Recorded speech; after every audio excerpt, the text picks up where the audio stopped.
Kasaragod Kerala bank വീട് ജപ്തി ചെയ്ത നടപടിയിൽ കുടുംബത്തിന് ആശ്വാസവുമായി പ്രവാസി വ്യവസായി. ആലപ്പുഴ സ്വദേശി ഉണ്ണികൃഷ്ണൻ കുടുംബത്തിന്റെ കടബാധ്യത ഏറ്റെടുത്തു.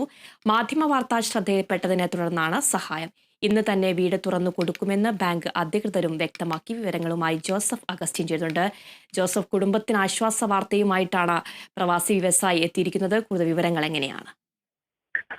ആലപ്പുഴ ചേർത്തല സ്വദേശിയായിട്ടുള്ള പ്രവാസി വ്യവസായി ഉണ്ണികൃഷ്ണനാണ് ഈ കുടുംബത്തിന്റെ ബാധ്യത ഏറ്റെടുത്തിട്ടുള്ളത്. ഇപ്പോൾ അദ്ദേഹം 1,90,000 രൂപയോളം കാഞ്ഞങ്ങാട് നീലേശ്വരം ബാങ്കിൽ, അതായത് കേരള ബാങ്കിന്റെ നീലേശ്വരം ശാഖയിൽ അയാൾ അടച്ചു തീർത്തിട്ടുണ്ട്. ഇന്ന് തന്നെ കുടുംബത്തിന് വീട് തുറന്നു നൽകുമെന്നാണ് ആ ബാങ്ക് അധികൃതർ വ്യക്തമാക്കിയിട്ടുള്ളത്. എന്തായാലും ഇന്നലെ വൈകിട്ടോടു കൂടിയാണ് ഈ ദാരുണമായ സംഭവം ഉണ്ടായത്.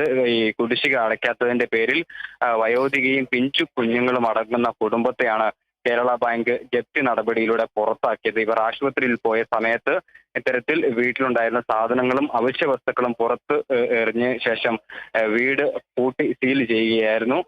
അതിനുശേഷം ഇവർ ഇത്തരത്തിൽ വരാന്തയിൽ കിടന്നുറങ്ങേണ്ട ഒരു സാഹചര്യമാണ് ഉണ്ടായത്. പിന്നീട് മാധ്യമങ്ങൾ എത്തി ഇത് വലിയ രീതിയിൽ വാർത്തയായതിന് പിന്നാലെയാണ് സഹായ ധനം വാഗ്ദാനം ചെയ്ത് ആലപ്പുഴ സ്വദേശിയായിട്ടുള്ള പ്രവാസി രംഗത്തെത്തിയത്. എന്തായാലും അദ്ദേഹത്തിന്റെ കാരുണ്യ സ്പർശത്തിൽ ആ കുടുംബത്തിന് വീണ്ടും ഈ വീട്ടിൽ അന്തിയുറങ്ങാനുള്ള ഒരു അവസരം ഉണ്ടായിരിക്കുന്നു എന്ന് വേണം കരുതാൻ. ആ മാധ്യമ വാർത്ത വിജയം കണ്ടിരിക്കുന്ന ഒരു സാഹചര്യമാണുള്ളത്. എന്തായാലും ബാങ്ക് അധികൃതരുടെ നടപടി ഇപ്പോഴും ചില അതൃപ്തികൾ നിലനിൽക്കുന്ന ഒരു സാഹചര്യമാണുള്ളത്. എന്തായാലും ബാധ്യത ഈ കുടുംബത്തിന്റെ ഏറ്റെടുത്തിട്ടുണ്ട്. മാത്രവുമല്ല മറ്റു കുടുംബത്തിന് മറ്റ് സഹായങ്ങൾ കൂടി ചെയ്യുമെന്നാണ് ഇദ്ദേഹം വ്യക്തമാക്കിയിട്ടുള്ളത്.